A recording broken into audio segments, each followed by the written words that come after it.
Governments and the private sector alike are spending billions of shillings, or you could say hundreds of millions of dollars in data mining or collection and keeping or protecting. The reasons are quite interesting, but that's a topic for later.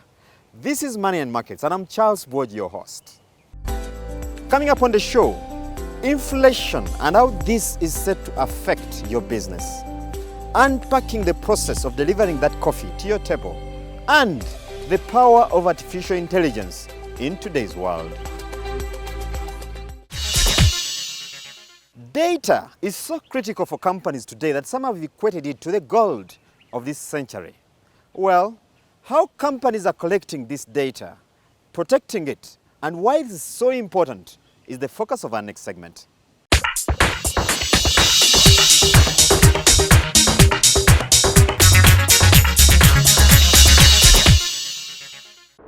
Mike, it's good to have you on the show, Money and Markets. It's been a while since we hosted you here.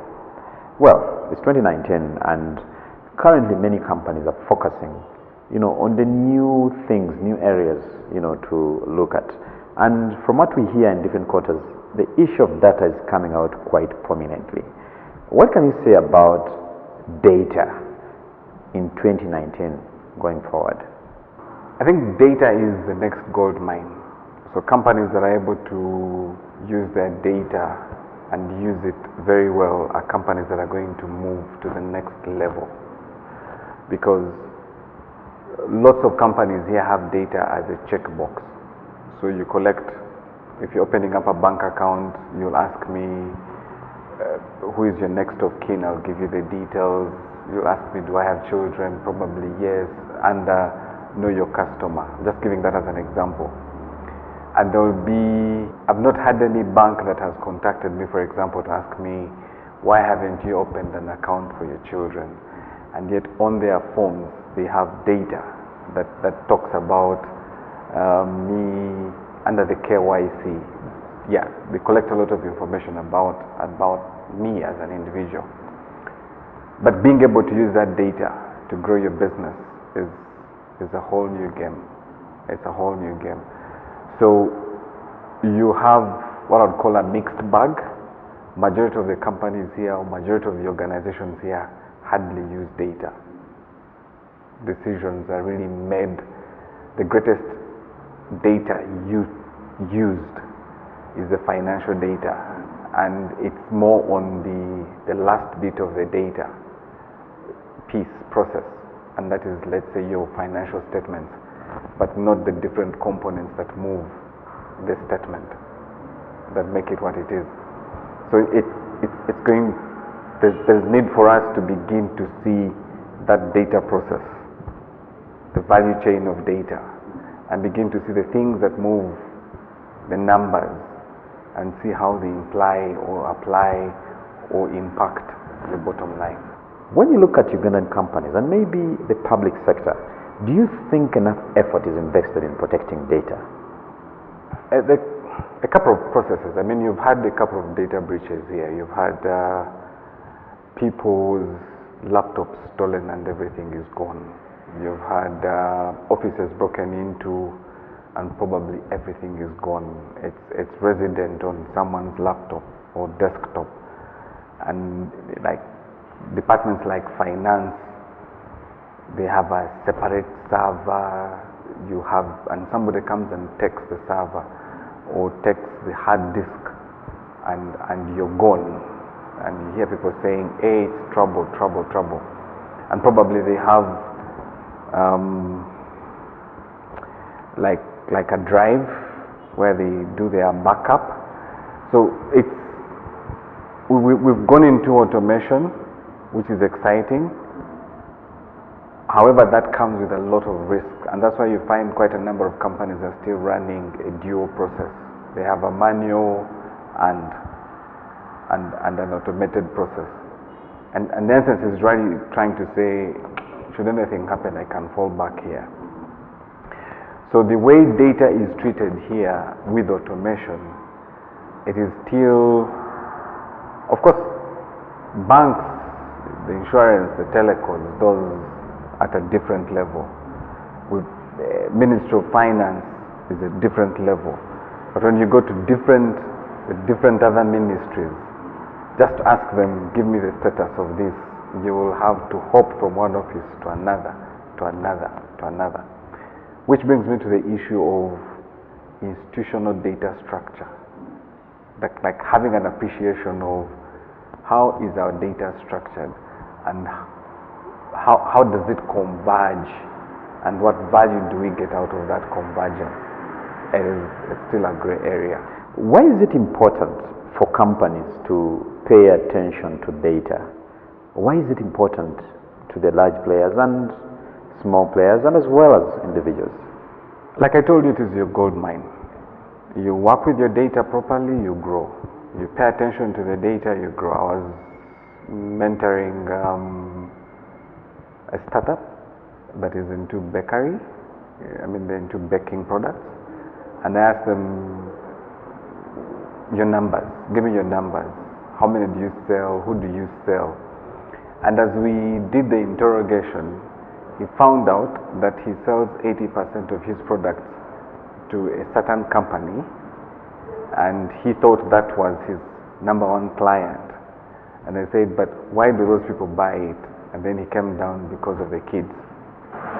In his process, children were not anywhere. So the competition is getting stiffer and stiffer and stiffer. The ability to start is no longer as complicated as it was maybe 20 years ago. So I will see what you're doing. Probably in the next couple of months, I'll have the same. And the difference will be on what I use with the information that I have. Now, if something is valuable, it means there are those that are interested in taking it, sometimes in an unscrupulous manner. So how can companies protect their data? Institutions need to pay attention to, first of all, where is the data stored? Once it has been brought in, processed, and it is aligned, who accesses that data? So you need to look at your data protocols. Who accesses the data, in what format do they access it, and what can they do with it? There are institutions that you can, for example, take a screenshot of the data. You can view it, but you can't take a screenshot, you can't print it. So that is a higher level of securing your data because, like I said, it's your gold mine. Now, so it is critical to be able to look at your data structure and see how does it come in, how is it processed, how is it stored, but how is it retrieved, and who has access to that data. Thank you very much, Mike. Pleasure. Always a pleasure. Pleasure.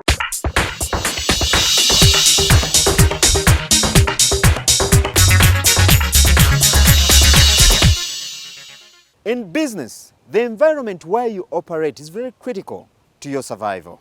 It determines whether you make it or fail to make it. Inflation is one of those factors that contribute to the environment where a business operates from. Today, we'll look at where Uganda's inflation rates are and what they mean for that business that you're running.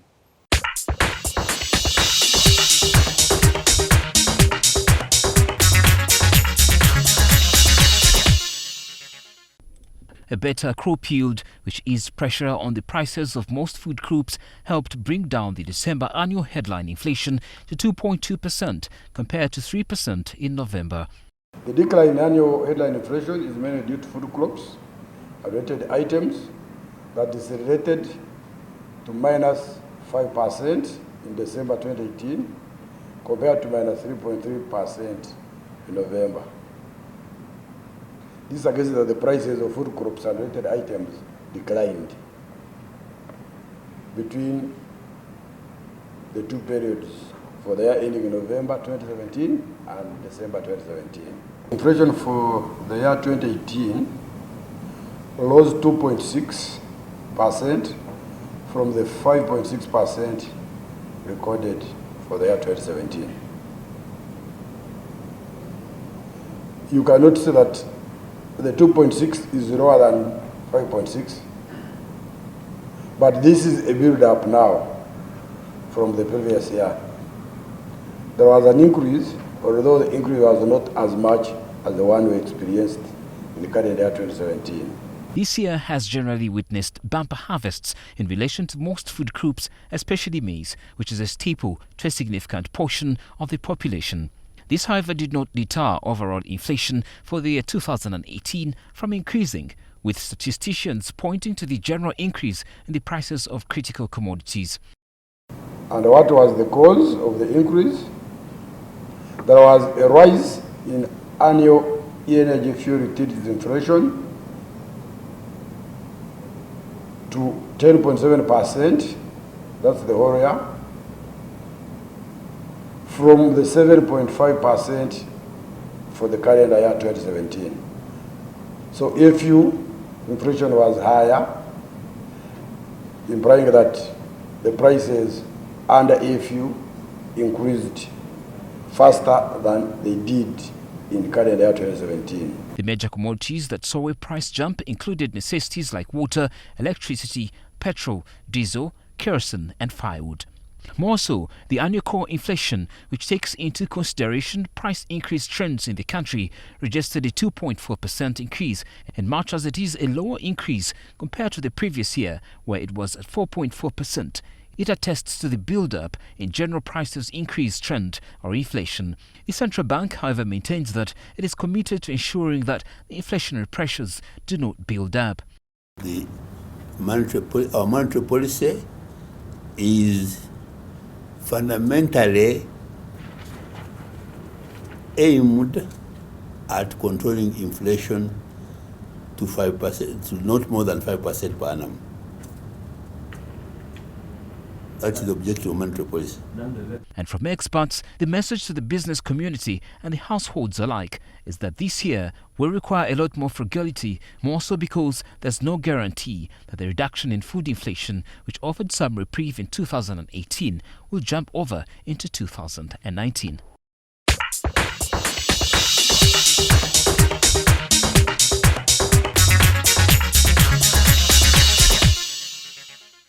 We'll now take a very short commercial break. Money and Markets will pick it from here after this break.